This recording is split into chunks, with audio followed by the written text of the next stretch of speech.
তাআলা বলেন শাহরু রমাদান আল্লাযী উনসিলা ফীহিল কুরআন।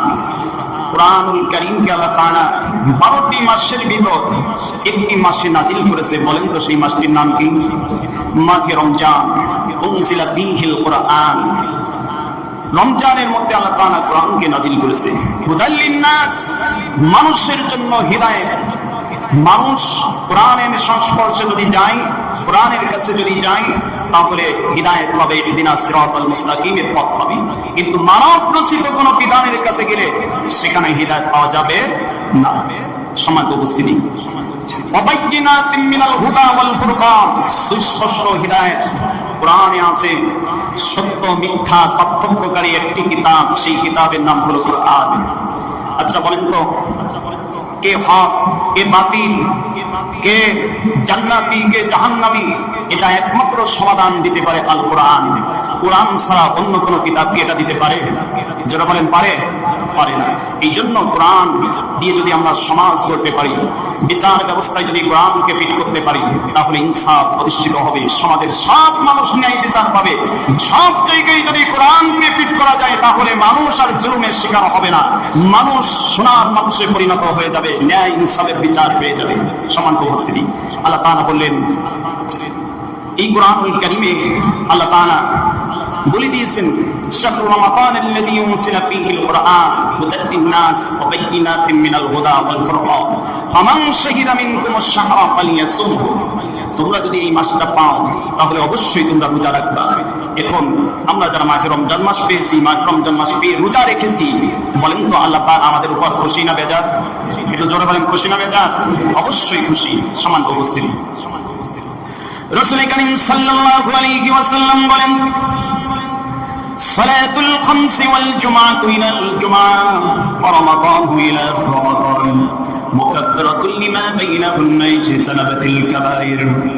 আল্লাহ রাসূল জনাবে মুহাম্মদুর রাসূলুল্লাহ সাল্লাল্লাহু আলাইহি ওয়াসাল্লাম বলেন সালাতুল খামস, 5 ওয়াক্ত নামাজ। এটা আমাকে খেয়াল করেন, বলেন তো 3 রাত 24 ঘন্টার ভিতর আমরা কয় ওয়াক্ত নামাজ পড়ি? 5 ওয়াক্ত নামাজ। এই 5 ওয়াক্ত নামাজ আদায় করি যা, ফজরের নামাজ আদায় করার পরে জোহরের নামাজ, এই মাঝখানে একটা ফাঁকা জায়গা আছে, একটা টাইম আছে, 5-7 ঘন্টা একটা টাইম। রাসূল বলেন এই 5-7 ঘন্টা টাইমে যারা সগীরা গুনাহ করে ফেলবে, ফজরের নামাজ পড়ে কেউ জমিনে যায়, কেউ চাকরি বাকরি ব্যবসা বাণিজ্য বিভিন্ন জায়গায় গিয়ে যদি সে সগীরা গুনাহ করে ফেলে, রাসূল কারীম সাল্লাল্লাহু আলাইহি ওয়াসাল্লাম বলেন জোহরের নামাজ আদায় করার সঙ্গে সঙ্গে আল্লাহ তাআলা তার এই ফাঁকা জায়গার সগীরা গুনাহগুলো মাফ করে দেন।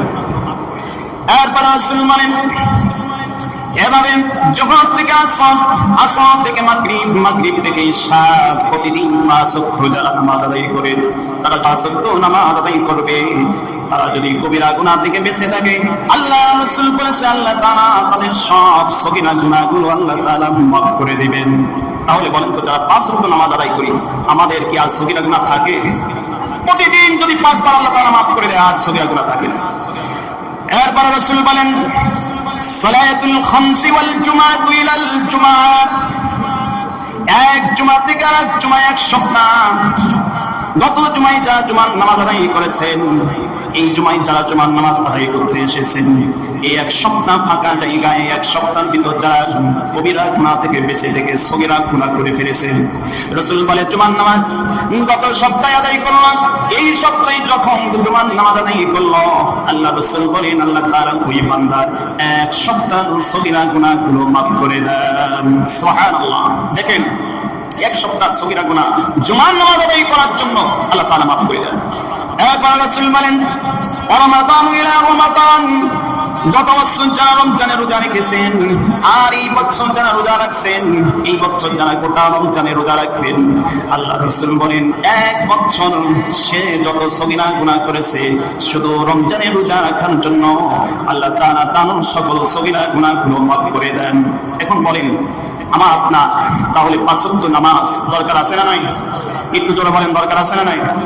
এরপরে সপ্তাহে জুমার নামাজ পড়া দরকার আছে না? এরপরে প্রতি বছর যখন আমাদের রোজা ফরজ হয়েছে, রমজান আসলে আমাদের রোজা রাখারও দরকার আছে। এর মাধ্যম দিয়ে আল্লাহ তাআলা জীবনের সব সগীরা গুনাহগুলো মাফ করে দেন। এখন যারা আমরা রোজা আছি আলহামদুলিল্লাহ, আর যারা রোজা নাই দ্বারা এই গুনাহ থেকে আমরা কি মাপ পাবো? পাবো না। সম্ভব।